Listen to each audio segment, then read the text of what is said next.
आज सांगलीतून युतीचा मनपा प्रचाराचा शुभारंभ, मुख्यमंत्र्यांची सांगलीत सभा, तर सायंकाळी फडणवीस शिंदे वरळीत घेणार सभा। अर्ज माघारीची मुदत संपली, अनेक ठिकाणी बंडखोर टिकले, डोकेदुखी कायम।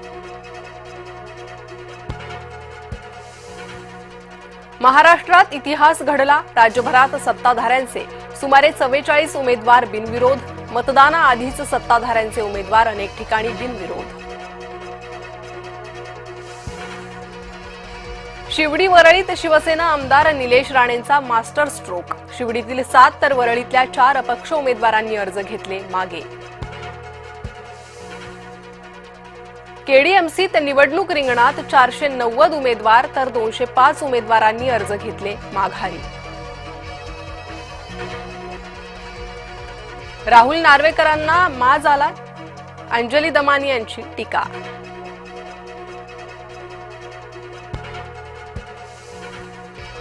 अपक्षांसह मवियाच्या उमेदवारांना पैशांचं आमिष दाखवलं, महायुतीचे उमेदवार बिनविरोध विजयी होत असल्यानं मनसेचा आरोप।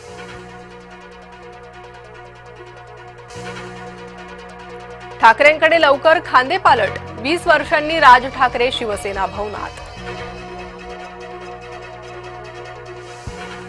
बंडोबांना थंडोबा करण्यात भाजपची आघाडी, एकट्या कल्याण डोंबिवलीत 15 जण बिनविरोध। ठाकरेंच्या पुढच्या पिढीची ब्ल्यूप्रिंट, विकासाचे राजकारण करण्याचा अमित आणि आदित्यचा दावा, शिवसेना भवनात उमेदवारांनाही मार्गदर्शन। सत्तेत आल्यास 700 चौरस फुटापर्यंतचा कर माफ, ठाकरेंच्या जाहीरनाम्याआधीच आदित्य ठाकरेंकडून घोषणा। पुण्यात राष्ट्रवादीच्या बॅनरवर शरद पवारांचा फोटो, बॅनरवर पवारांचा फोटो पुढेही कायम राहणार का, पत्रकारांचा प्रश्न। तर तुमच्या तोंडात साखर पडो, पत्रकारांच्या प्रश्नावर अजित पवारांचं सूचक उत्तर। मुंबईत शिवसेनेच्या 35 जणांची बंडखोरी, सामंत रवींद्र वायकरांसमोर बंडखोरांचं मोठं आव्हान।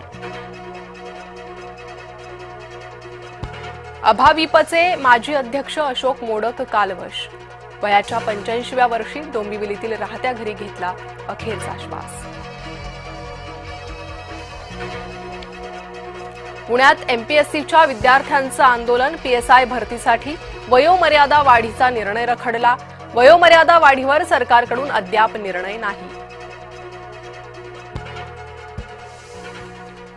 रील स्टार अथर्व सुदामे पुन्हा गोत्यात, बस कंडक्टरच्या गणवेशात बनवले रील, पुणे परिवहननं सुदामेला बजावली नोटीस।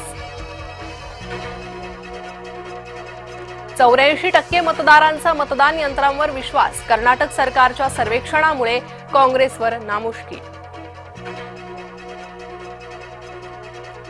शहरांमध्ये प्रगणन अर्जांचे संकलन कमी, निवडणूक आयोगाच्या अधिकाऱ्यांची माहिती। मेक्सिकोत 6.4 तीव्रतेचा भूकंप, सुदैवानं जीवितहानीचं वृत्त नाही। केकेआरमध्ये बांगलादेशी खेळाडू, हिंदुत्ववादी नेत्यांचा शाहरुख खान देशद्रोही असल्याचा आरोप। 5व्या ॲशेस कसोटीनंतर ख्वाजा घेणार निवृत्ती, आवडत्या सिडनीत खेळणार शेवटचा सामना।